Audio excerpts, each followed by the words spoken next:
You ever have one of those dreams? One that's so vivid, so weirdly powerful that it almost feels real? Like it came from somewhere totally outside of you? Well, today we're going to get into one of the most fascinating and, frankly, controversial ideas in all of psychology, Carl Jung's theory of archetypes. These are the ancient, universal stories that he believed are living deep inside every single one of us.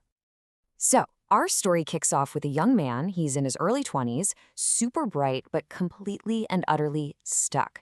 He's battling this recurring depression that's basically put his career and his life on pause. See, he lost both his parents when he was young, and now he's all alone in his childhood home. He hasn't changed a single thing, and his own therapist used that haunting phrase to describe the place: a mausoleum. Oof. I mean, this guy was literally living in the past. He couldn't move on. His therapy sessions were going nowhere, just hitting a wall. And then something totally unexpected happened. A dream bubbles up from his unconscious, a dream that, it turns out, held the key to everything. Which brings up a pretty huge question. Where on earth does a dream like that even come from? All right, so let's really zoom in on this case because it's the perfect setup for the problem that Jung's whole theory is trying to figure out. So just to recap the situation, right? We've got a young man who's basically paralyzed by grief. He's living in a shrine to his parents, completely unable to step into his own adult life.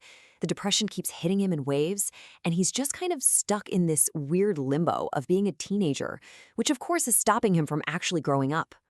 And then came the dream. Out of nowhere, he dreams about an initiation ritual. One of those classic ceremonies that cultures all over the world use to mark that big leap from youth into adulthood. Now, here's the absolutely wild part. The patient knew nothing about these kinds of rituals. He'd never studied them, never read about them, and yet his own mind spontaneously cooked up the exact symbolic medicine he needed, a ceremony to finally say goodbye to his childhood and choose to become an adult. And this, right here, is where the famous Swiss psychiatrist Carl Jung enters the picture. A dream like that, so perfect, so unasked for, led him to a pretty radical idea. He suggested that under each our own personal private unconscious mind, there's this second, much deeper layer, something he called a collective unconscious, shared by every human who has ever lived. And what are the building blocks of this collective unconscious? Well, he called them archetypes. Now, try not to think of them as specific memories that we inherit.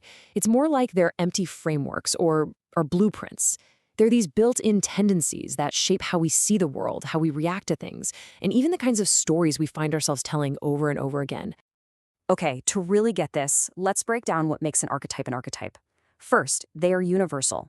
You find them in the myths and dreams of people absolutely everywhere. They pop up spontaneously, just like our patient's dream, usually when we're in some kind of crisis. They're also incredibly energetic. They pack a real emotional punch that can seriously push us to change. And, this is a big one, they're bipolar. Every single archetype has a positive side and a negative side. Like the great mother can be this nurturing, loving figure, but she can also be the devouring mother who won't let her children go. I know, this can sound a little abstract, a little out there.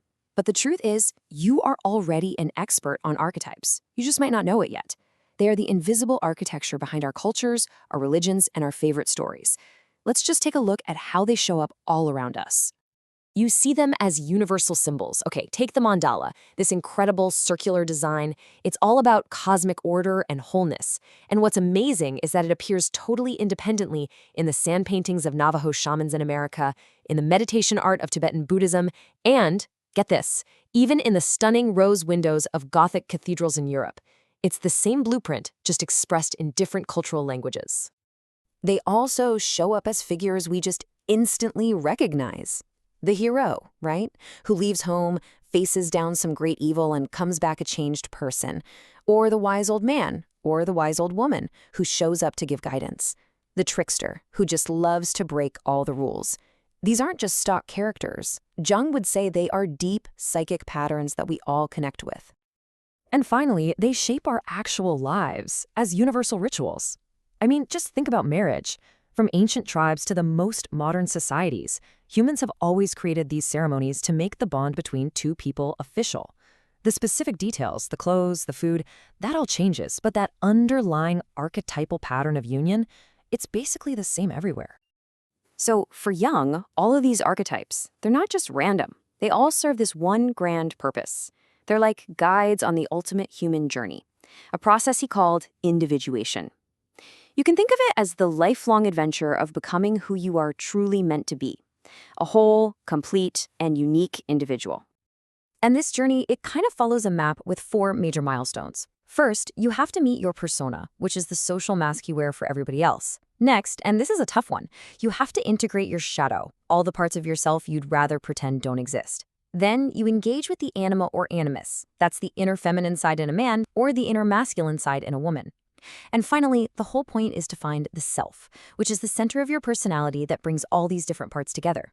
And this whole process is so important because if we don't do it, we just stay kind of fragmented, pushed around by forces inside us we don't even understand. So let's just look at those first 2 steps. The persona, that's your public face. It's the good student, the tough boss, the caring friend. It's totally necessary. We need it to function in society. The shadow, on the other hand, well, that's everything you've decided you are not. It's all those impulses, those weaknesses, those secret desires you've pushed down because they don't fit with the image you have of yourself. For Jung, the first great challenge of being an adult is to stop blaming other people for having those traits and to realize, hey, that's part of me too. The ultimate goal of this entire journey is what Jung called the self. And it is so crucial to get this. The self is not about becoming perfect. It's about becoming whole. It's that central archetype that holds the balance between all the opposites inside you, your conscious mind and your unconscious, your good side and your shadow side. It's what creates a stable, integrated personality. Now, as incredible as all this is, Jung's theory has gotten a lot of heat from the scientific world over the years. So, to be fair and honest here, we have to look at the big debate that's always swirled around this idea of archetypes. Jung's classic theory, and definitely his most controversial idea, was that these archetypes were somehow genetically inherited, passed down through generations just like biological instincts. Modern science, though, has a different take. The modern view suggests that these patterns aren't hardwired ideas themselves. Instead, they emerge from the mix of very basic, built-in mental frameworks. You could call them basal schemas, like a baby's basic concept of mother or danger, and the specific cultural stories we grow up hearing. Yeah, the biggest problem with Jung's original idea is pretty simple, actually. We just know a lot more about genetics now.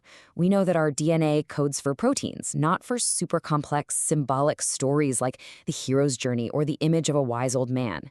There just isn't enough storage space in our genome for all of that. Okay, so if archetypes aren't literally passed down in our genes, then why do we still care? Why does this idea still have such a powerful hold on us? Why do these ancient patterns still matter so much?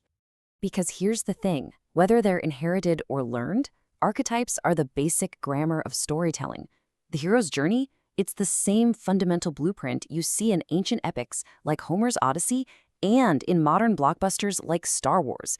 These patterns give us a language to understand our culture, to make sense of our own messy lives, and to find a shared meaning in those huge human experiences: love, loss, change, and death. And that really brings us right to the final question, the one that turns all of this back on you.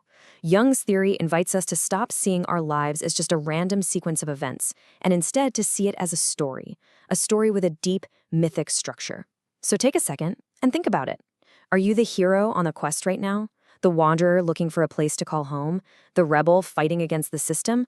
What archetypal story are you living?